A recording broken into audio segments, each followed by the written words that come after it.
Hey everyone, so I've been asked to do this video by Anthony Carroll. He was a guest on the ForgeCast, but he wanted to get sort of my take on what my process is for doing hidden tang fit-ups and any sort of tips that I can give on achieving them. There are some great videos out there on this already, and the main people who inspire my technique, it would have to be Stuart Anthony Smith, who you should absolutely definitely check out. He has a YouTube channel, which I'll link there. Zane Birch is a big one because of his work. He has gorgeously edited videos on his channel. Doesn't do them often enough, if you ask me. And finally, of course, Big Fudge, Sam Towns. You got to go check him out. His style as well has heavily inspired how I do mine. So I'm going to do a video to show you my process of how I achieve my hidden tang fit-ups, and we're going to be doing it on this gorgeous Sanmai Vitoku 2 Takefu Special steel knife. Stick around and I'll show you how I do what I do. Right, so let's talk about guard materials. Now, where the knife butts up against the handle, that area is called the guard. Now, not all hidden tang knife fit-ups use a metal guard. Sometimes they butt straight into the wood, as in a lot of traditional Japanese cutlery. But for this example, we are going to do a metal guard. Now, you can use all sorts of things, like you get offcuts of brass like this. It makes a good guard. You can also get actual machine blocks and things, depending on how thick you want the guard to be. You can do aluminium guards, although I'm really not a fan. I just think it just does not look good and it picks up scratches really easily. I'm a big fan of copper for guards, but that does require extra upkeep on the knife because copper does oxidize very readily.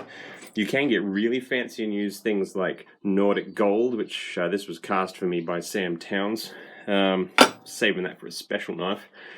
But if you want to get really fancy, you can actually use something like Damascus steel and use that to actually carve your guard out of.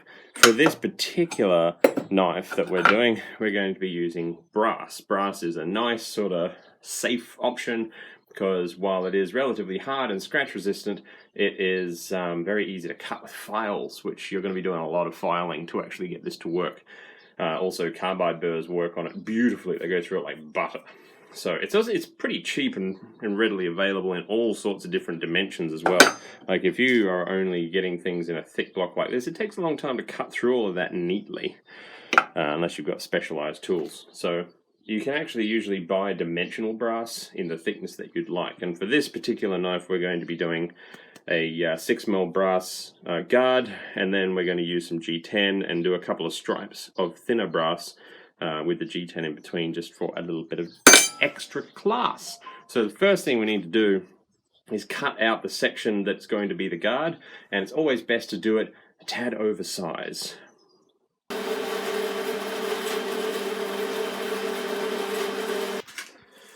Now that we have this cut off, we need to flatten both sides. And when I say flatten, I mean properly flatten. Now, Sam Towns has a really good video on making things flat, so he does it better than I ever could. I'm just going to go through, we'll flatten off these sides, neaten up this billet a little bit, and then I'll be ready for marking out.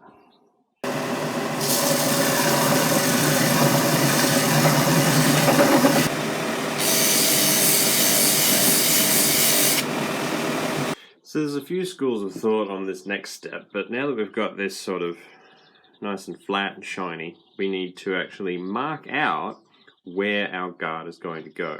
And that all starts with a center line, and then we'll mark the width lines, which I'll explain when we do the close-up. A lot of people use engineer's marking fluid, like blue Dykem or red Dykem. I use Sharpie. You can use a blue Sharpie if you are a big fan of blue Dykem, but what you do is you just coat the surface in blue Sharpie and let it dry, and then you can scribe it. And you don't necessarily need a fancy scribe. You can actually just use a file that's got a sharp point, like a needle file, I should say, that's got a nice sharp point on it. It'll do the job just fine. So we'll get you in close, mark this out, and I'll show you what I'm doing. Now at this point in the game, a decent set of calipers, and it doesn't have to be a phenomenal one, but decent set of calipers makes a huge difference. A lot of people use digital ones. I like using the dial type. It's just a lot more tactile and just really, really handy. But you can use these to actually measure the thickness of your blade and the width of the tang with great precision. And then once you've actually got the measurement, you can lock it off and preserve that measurement to be able to mark your guard correctly. We need to grab our Sharpie or marking fluid, and basically around the middle part of this where you want this to be, give it a nice thick coating. I like to sort of cross hatch it to ensure a nice thick coat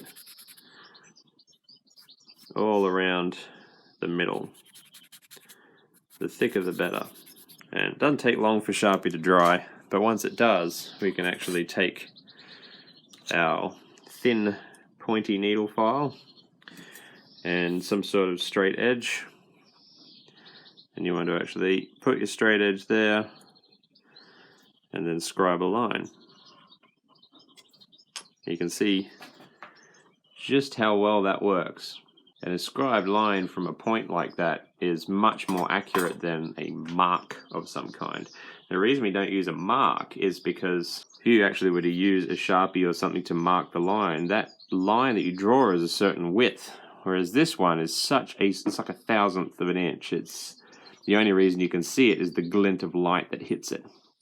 So once we've got this, we now need to draw lines either side of it that actually are half the thickness of the tang.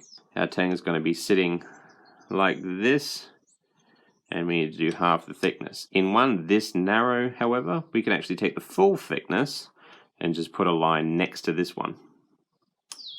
Now, when taking the measurement of your tang, never assume, especially on a forged knife, that your tang is going to be the same thickness the entire way. If you've made it right, it should stay the same thickness for, a good half an inch or more, and then slowly taper ever so slightly towards the bottom there. Just ever so slightly. It just helps for better fit-ups. But when you take your measurement with your calipers, do it right up where the guard is actually going to fit onto the base of the blade. So make sure you're measuring in the same spot. Also, the reason that you want very precise calipers is because you may notice that one side of the tang is not identical to the other side of the tang. That can lead to problems in your fit-up, so make sure that when you're actually doing your grind, that both sides are identical. Have these next to your grinder and make sure they're identical. Otherwise, you're going to run into some problems because you'll do a rectangular slot and then it'll wobble in there. Now that we've got both of our scribe lines on there for where the tang is going to sit, we need to mark the end points. So we are going to be grabbing our calipers again, and once again, right up where the guard's going to fit, we're going to take that measurement. Now, if you've got any sort of rounding here, that's not actually that much of a problem in a guard fit-up. And having a very, very slight radius there actually reduces chances of fracturing on the knife, although that is a style of the bladesmith. So whether you've got that there or not, make sure that you grab the widest point below any radius that's there. So I have a slight radius and I'm measuring just below that radius, and that is going to be the hidden tang width. So once I've got that, I lock it in on my calipers and move on to mark it onto the piece.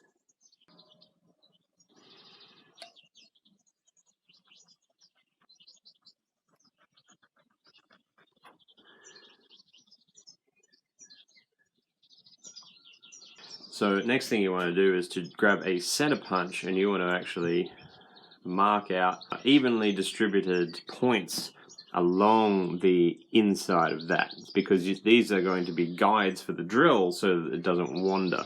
You're going to be putting drilled holes in here. So if it helps you, and it's easier on thicker tangs than this is quite a thin tang considering. On thicker tangs you can do a center line down the middle of your slot and use that to line up the punch. That's up to you really. Make sure it's a nice sharp punch and punch those holes. So don't put them right up near your end lines, because if you drill past those, there's no way to add material back in. You can only remove. So start them sort of back here, and then down the middle, and then end just before that end line. So you want to go sort of from here to here, not from here to here. So put a few in there, and then we'll drill those small holes.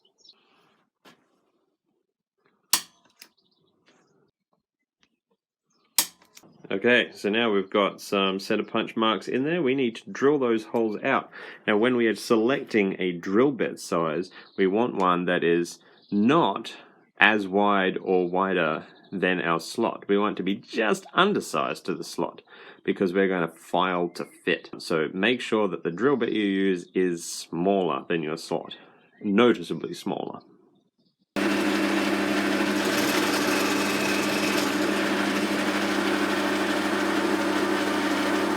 Okay, so now we've got holes on one side and then coming out the other side.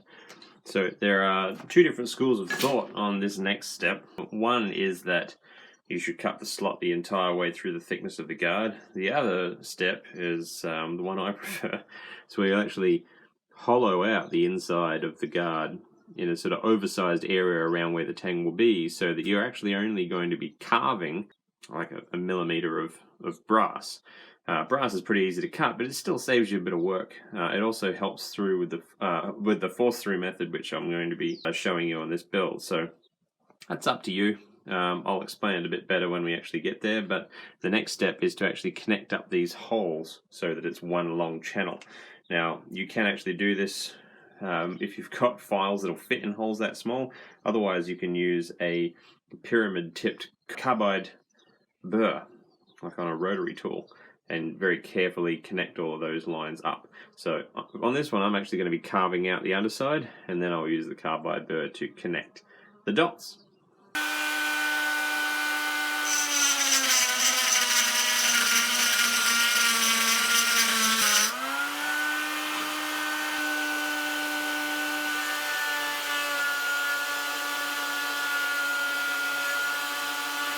Now, if you don't have a rotary tool in your shop, step one, get a rotary tool.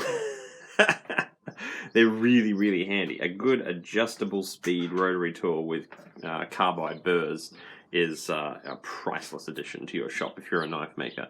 But let's say you don't have one and you have no inclination of getting one for some reason. What you can use is a jeweler's saw or a coping saw to actually feed a thin jeweler's blade in there and cut the slot between the holes that way. Now, if you've been a little bit careless like I have, you'll start sort of rubbing off your Sharpie marky. That doesn't happen with something like blue Dicom, which is why it's expensive. It's much more permanent. If that happens though, it's not really a problem. You've still got your knife as a reference point, and now you've got holes as a reference point. So take your calipers, clean the surface off again, and rescribe your lines around the holes. There you go, good as new. You want to make sure you take the time to do that right if you're going to do it, because you can completely mess up the entire build if you don't really have patience with redoing those marks. So once you've actually connected up the holes like this, you might notice that depending on the size of the slot, your files may not yet fit in there. So you use the same bit that you use to connect the holes, and you basically just want to widen up that passage a little bit. And that's where hollowing out the base actually helps, because you've got a narrower passage to be able to do that. So you just want to hollow it out with the power tools enough to be able to fit the file through, and that's all. Once you can fit the file through, don't go any further with the power tools, because power tools make mistakes very quickly. Files make them very slowly. Now we have a slot through which we can fit needle files, and so the next step is going to be carving that out with needle files, and there's a little trick that you can use to make that more precise. So your next step, once you can actually get a file in there, is that's going to depend on the files that you have and the size of the tang. You're going to have something like this, kind of roughed in, Now, you want to keep filing until you reach all of the insides of your scribe lines. Note I say the insides. You don't want to go to the scribe line. You want it to be a little bit smaller than the actual tang of your knife. Now, one thing to actually help you keep to those straight lines, if you've got one, and I talked about Creative Man file guides before. I love them. I think they're the best in the world. You can actually lock this in your file guide so that you can file right up to that line without risk of going past it. It's a really good pro tip. If you don't have one of these and you want to be a knife maker, you should absolutely get one. But if you don't have this, just be really, really careful to creep up to the lines that you've scribed in there with your needle files. And once you've got that there and you can fit your knife most of the way down there, you're doing well, and we can move to the next step.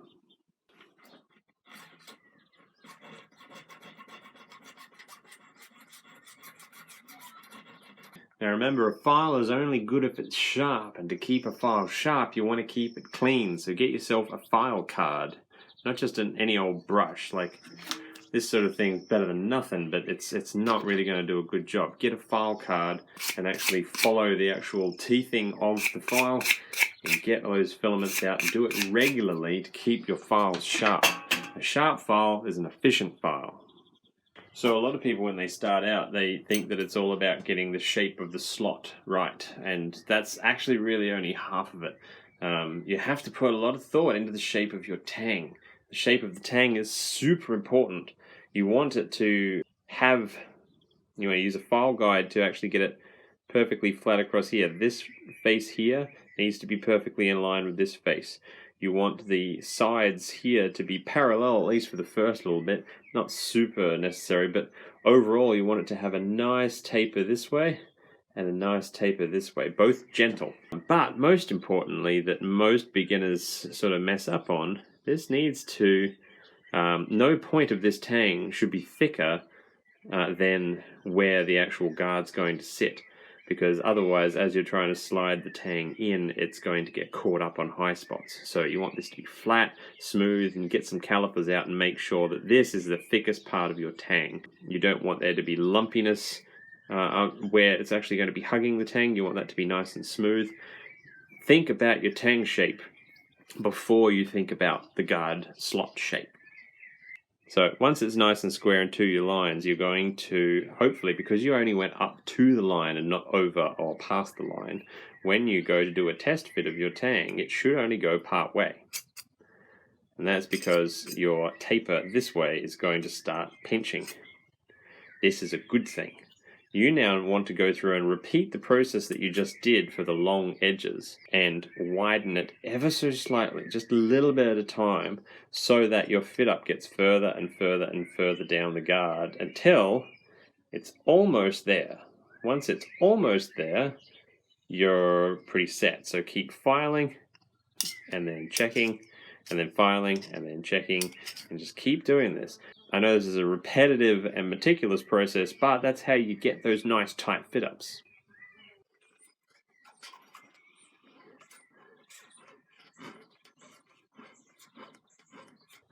Alright, so unless you're a machinist with machinist level equipment, you're going to realize that one way your knife will fit this far, and then the other way it's going to fit this far, which is kind of what you're looking for. That's good, it's fine. This will still work just well and you'll get a good fit up. It just means that things aren't perfectly parallel. Mostly it's going to be a problem with the tang, especially if you've been using a file guide to file your hole.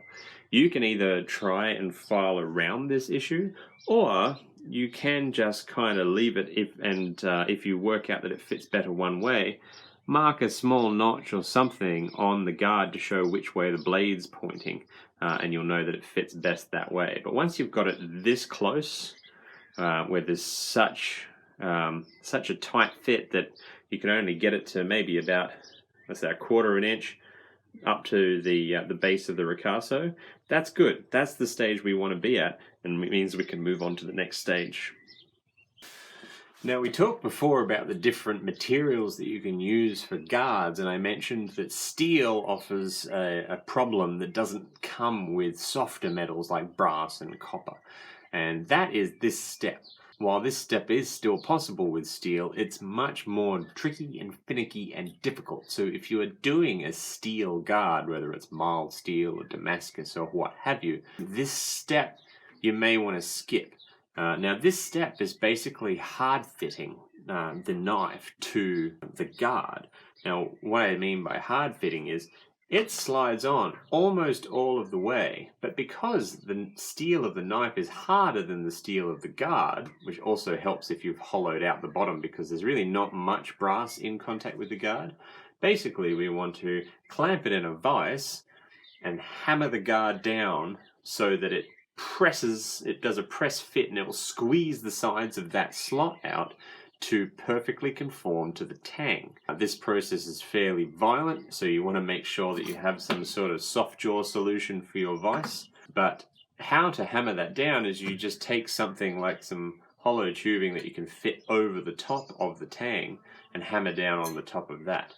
Now, a good pro tip, which I can't demonstrate for you here, but it comes from Green Beetle, one of my favorite knife makers.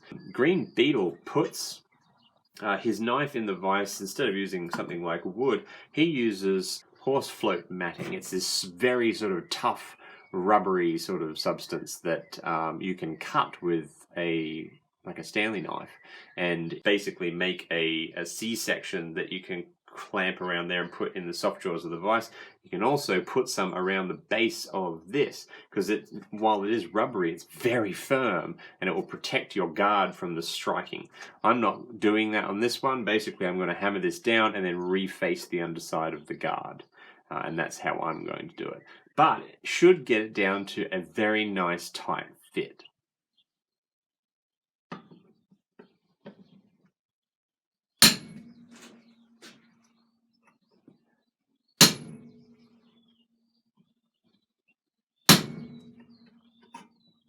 So on this one, this has snugged it up very nicely, but we still have a little bit of daylight under there.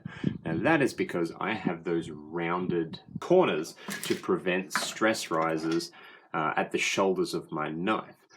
That is an expected thing to happen and will happen to you if you do the same thing. The fix for it, now that we've actually press fit it, is actually really easy and is what gets you a really, really nice fit. So the next step will be to remove this guard from the tang. Now press fit guard is going to be on there very tight, but there's a little trick that I learned from Stuart Anthony Smith that gets it off nice and easy. So to get this guard off, all we have to do is get our vise sort of down to a nice tight fit. We're going to put our blade into here like that, and we're just going to lightly tap on the tang with our hammer. Obviously be careful not to scratch your blade, but that knocks the guard off very, very gently, and you can actually see little bits of brass scuffing on there where the press fit happened. It's a really good sign. It means it's nice and tight. So now that we've got that exceptionally tight fit in there, we need to deal with where those rounded shoulders of the tang, which are actually happening in here and here, are actually getting in the way. So rather than get rid of them here, which would bring back those stress rises, we're going to deal with the problem here. And the way you do that is you take a nice square profile file, like so, and basically you're going to lay it in at an angle and just take down the sides and create a 45-degree chamfer going down. When you do this, be careful not to do anything to the long sides. You only want to be touching these short sides. So put your file in, 45-degree angle, and cut away a nice little beveled chamfer. I'll do it on this and I'll show you up close. So hopefully you can see this, but just this end and this end have been chamfered over to give a little bit of clearance for those rounded corners. So now we'll go back to the vise and we'll hammer the blade in, and we'll check for fit up. But first, we'll just clean off this face, re-flatten it, and that way we'll get the most accurate reading of our fit up.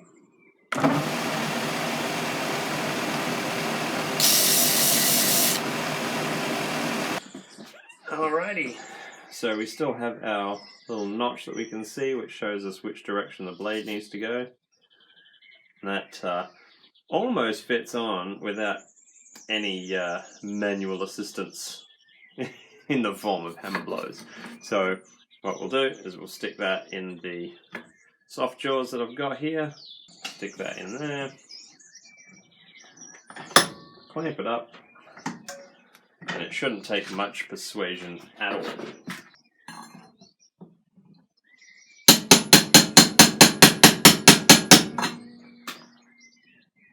Okay, so now it's on there, and it's pretty tight, not quite perfect yet. And this is the stage that will drive you mental. Because the better you get, the tighter that fit's going to get.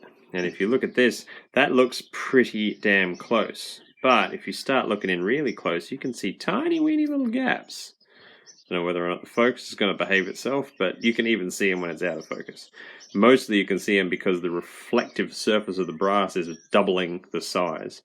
But the way you get rid of those is to knock the knife off the guard, get your files out, remove a very small amount, hammer it back on, check for fit up, rinse, repeat, and you do this again and again and again. But you can see our sides look pretty good. This one's a little rough, and I'll show you how to fix that up as well. First, we're going to try and get it to sit down and shoulder nicely end to end, and then we'll work on the next bit. Okay, so after a little bit more work, that is a much nicer fit up. Still needs a little bit of tweaking, but it is pretty close. Now you see this gap on the side? Very, very thin on both sides there. Now we're going to target that. That's not always going to happen. It just happens if you overshoot your expansion just a little bit, or sometimes if you're a little bit rough with it and you don't get a perfectly flat edge. It is fixable though. What it will require though is that your guard get very, very slightly narrower, which is always why it's good to start with a thicker guard than you'd like I've done here.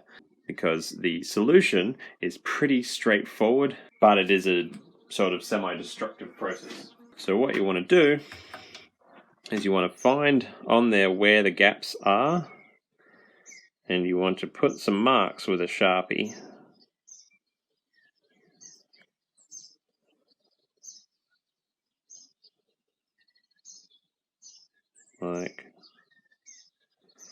Like so that they are on the guard. Then when we knock the knife off, you'll be able to find where those gaps are again. So we'll knock the knife off and I'll show you what we do. Okay, so now we know where they are, we go back to using our center punch again. Now you don't necessarily have to use a center punch, you can use a nail punch, or you can even just use a ball peen hammer. But what we want to do is we want to upset the sides where it is spreading too far away from the center of the tang, and it knocks them over, because if you put a center punch in, it's not removing metal, it pushes it outwards. So we just run a line of center punches along the sides where there are small gaps, and then we force fit it back using the hammer method.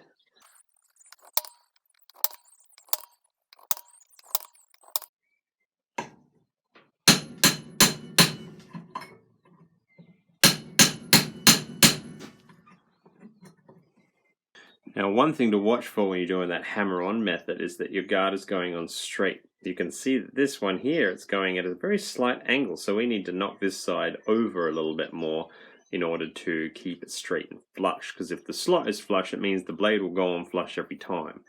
So we'll fix that as it happens, and it won't become a bigger problem further down the line. Okay, so now we've got that. It's a nice fit up, but now we have these tiny little center punch marks. You can see though there's very little gapping happening next to them now. So what we want to do is we want to go and resurface that front to sort of grind out those divots left by the center punch mark. Now remember, that's going to lower the top, which means our chamfers are going to have to be recut potentially.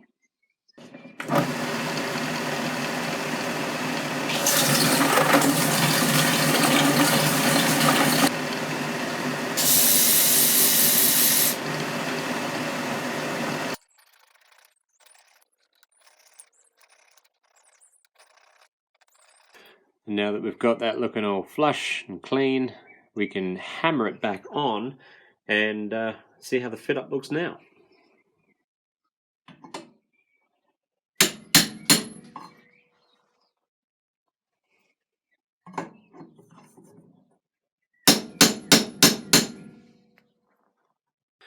So I did promise that this would be a meticulous process. You can see we've still got some little bit of shouldering. That just means my chamfers weren't cut deep enough when I recut them. But have a look at this.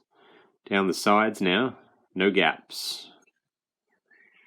Smooth as eggs. So all we do is just deepen those chamfers, and then when we set it, it will sit in there nice and flat. And there we are. That is a pretty clean fit up. Is it sort of mastersmith quality? No, I'm not there yet. Really, this is a skill that you perfect over time. You perfect by increasing the amount of patience you have. You perfect by increasing the tooling that you have, the quality of the tooling.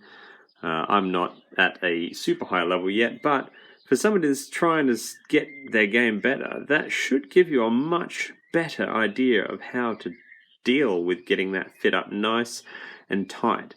I mean, there was a time where I would never show my hidden tang fit ups this close to a camera. But now, it's just par for the course, really. That is a nice tight fit up. It's snug on there on its own, but when you go to assemble your knife, you can actually drill your tang hole, use things like the wonderful Black Dragon Forge handle broach to widen your hole out. And the rest is history, really. I like to put little pins, drill holes in there, and accept pins to hold the handle on more solidly.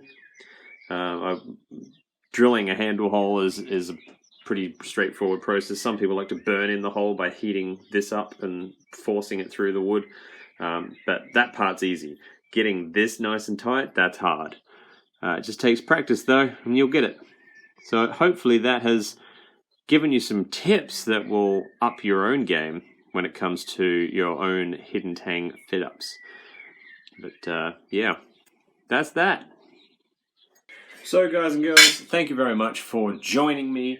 As usual, if you would like to find me elsewhere, I'm on Facebook, I'm on Instagram, I've got a Redbubble store, I've got an Etsy store. Now I'm streaming on Twitch as well, so that's where I do my live events now, not YouTube anymore. YouTube's just too restrictive for live. But the Twitch has gotten really well. I'm building a really good community, so check me out on that. All the links are in the description below. Special thanks to all of my awesome Patreons who helped make this video possible. And if you'd like to join that family, that link's in the description below as well. Anyway guys, I'll catch you on the next video. I hope you're all doing really, really well. See you later. Bang, bang, the morning comes. Pull the covers from under your tiger strap hung, or protection from the wild, wild beast. The bars, the charms, and the shrines of belief, but you don't see the wall till the vandals draw. And before you there was nothing, really nothing at all, thrown all into fits of disarray. And let history tell us what they think we made.